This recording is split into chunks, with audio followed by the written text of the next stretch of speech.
Hey yogis, Brit and Bren here. Today we're going to be walking you through the transition of how to get your feet to your hands. The most challenging thing you're going to find in your asana practice is transitions. And as metaphorical as that sounds, transitions are also difficult in life as well. So first and foremost, in your transitions, pay special close attention to how you are breathing and where your brain is in space. It seems like we often lose our breath and lose our minds in transitions, and this might be a practice that you notice in your life off of the mat. Our mats do a beautiful thing in exposing what we do off the mat as they happen and repeat on the mat as well. So in this transition, we're going to show you how to stay fully present and how to stay engaged, and also how to grow your transitions in your practice so you can start to access that floating and that flowing space. So today, Brittany's going to start off in downward facing dog. We're going to start with stepping our feet to our hands and then how we make our way into that floating space. So if you're practicing at home, start off in downward facing dog. If you're curious of your downward facing dog positioning, typically the one thing when you're stepping your feet to your hands is the distance that your feet are to your hands. So I'm going to have you track forward, Britt, into your plank pose. Let's make sure our feet and hands are at the appropriate distance for our practice today. So you can see here, Brittany can still press through the shoulder. She can still track forward. She's not too long, not too short. She's in exactly the right position for her body. And slide it all the way back. Our first transition is going to be stepping our feet to our hands. Now the biggest thing here is we just don't want the feet to be all floppy and not doing their work, and oftentimes this is exactly what we see. We're kind of calling it in on our transitions when in fact we can actually use it to help us stay supported and how to flow from one posture to the next with the least amount of effort. This is actually how you preserve your energy and your breath throughout the entirety of your practice. So again, as a little nugget, notice if you're feeling really gassed in your practices because it's likely happening in your transitions. So what you want to do first and foremost is when you're trying to get your feet to your hands, you want to make sure that you have this plugging action taking place. So I'm going to ask Britt, I'm going to have you actually drop down through the heels and hover your left foot off of the mat. You can see that she's plugged this leg bone all the way through and all the way up into the hip socket. What this does is it engages both hip flexors, your abductors, your adductors, and everything all the way around, including the glutes.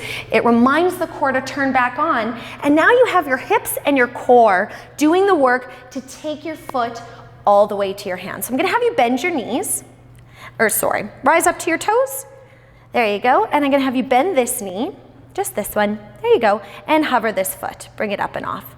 Now I'm gonna get you to keep this leg close to your low belly. You can see that the upper thighs are moving towards the low belly is engaged, moving away from the upper thighs. And now I'll have you transition forward as if you're going through plank, and notice how her leg will stay with her. So transition forwards and then come back to your down dog, keep that foot there, transition forward.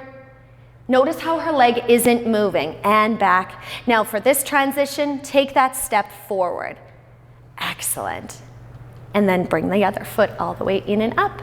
Nice and smooth. That's what you're going for. So again, we'll have Brittany demonstrate one more time. We'll step into what not to do. So inhale, rise to the tips of your toes, look in between your hands.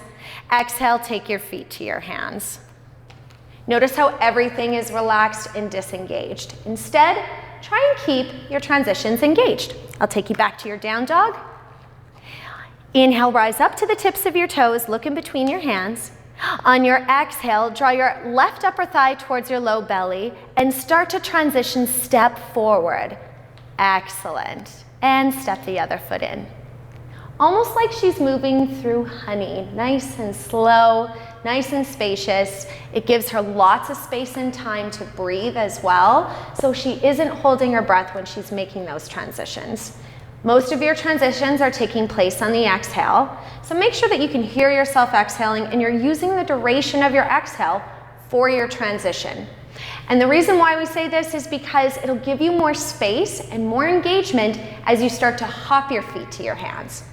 So again, hopping the feet to your hands. Obviously, there's lots of things taking place when you're prepping for handstand, but as you're making your way into those spaces, let's start again with our legs. You're still gonna create that hovering sensation. I'll get you to hover this left foot. So this plugging action, that's what creates the buoyancy in your legs so your legs don't feel quite so heavy. Now, Brittany's gonna jump her feet. Step one is practice jumping your feet halfway to your hands. Oftentimes, we're trying to send our feet too far forward, and then again, we start to disengage the muscles that support us, and it starts to feel scary. We're losing our energy, we're expelling it too quickly, and again, our breath isn't participating in our practice.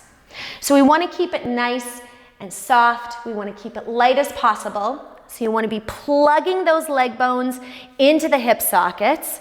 And you can even see how it causes Brit to strengthen and deepen her down dog, even when she does that without hovering the feet.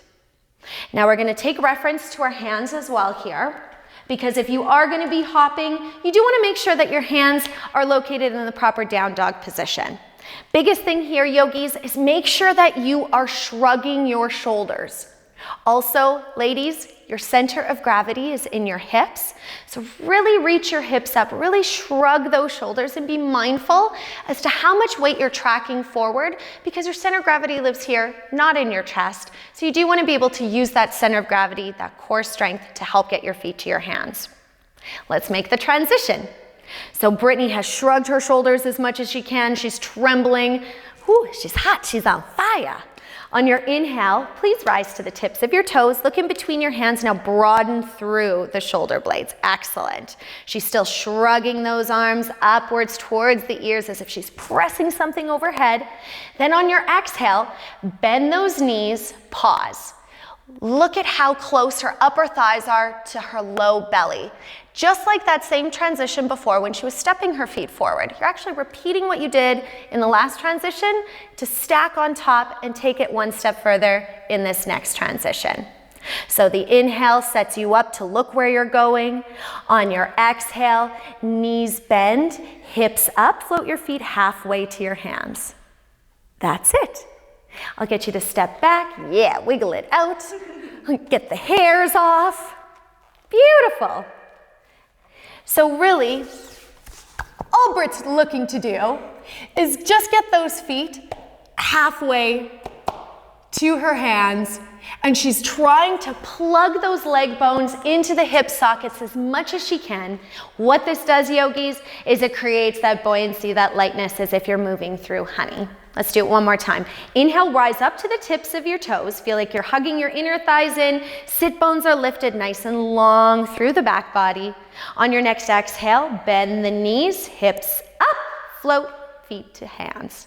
Beautiful. Now she's ready for her halfway lift on the inhale and that exhaling forward fold.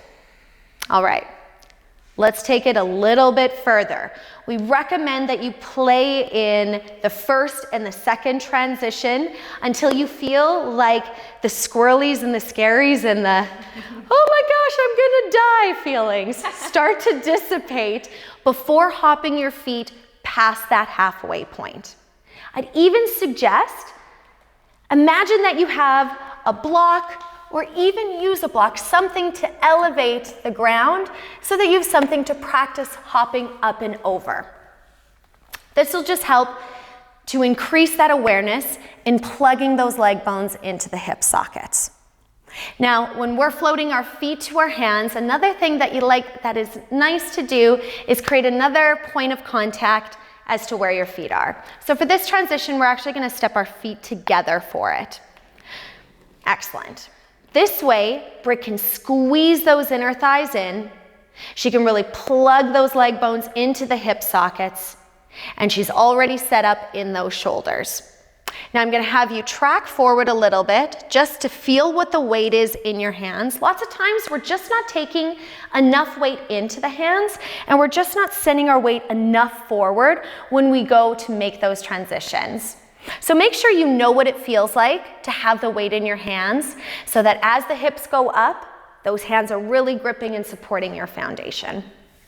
So legs are together to begin with. On your inhale in, rise up to the toes, look in between the hands. On your exhale, bend those knees into your low belly. Again, you want to keep this space compressed as much as you can. You're engaging your upper thighs to low belly away from upper thighs, and then still with that same exhale, whenever you're ready, float your feet closer to your hands. Excellent. Notice how beautiful. Wrapping up that flow, I'll have you step back and do it one more time. Notice how Brittany's hips are working to stack over the shoulders. Now, a couple suggestions here. Lots of times you'll find that you're preparing here, separating the shoulder blades, and then taking your hop. That's fantastic. It's a great way to build the shoulder girdle strength. However, keep in mind that you want your hips to be stacking over the shoulders or maybe even slightly past.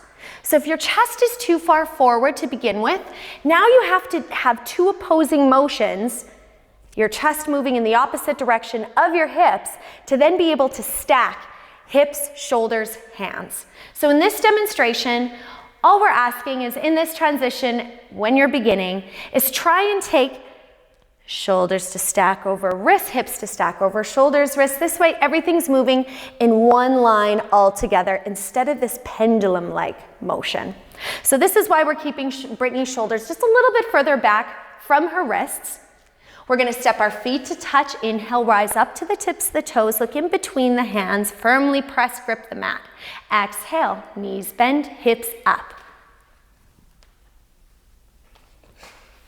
Inhale, half lift. Exhale, fold.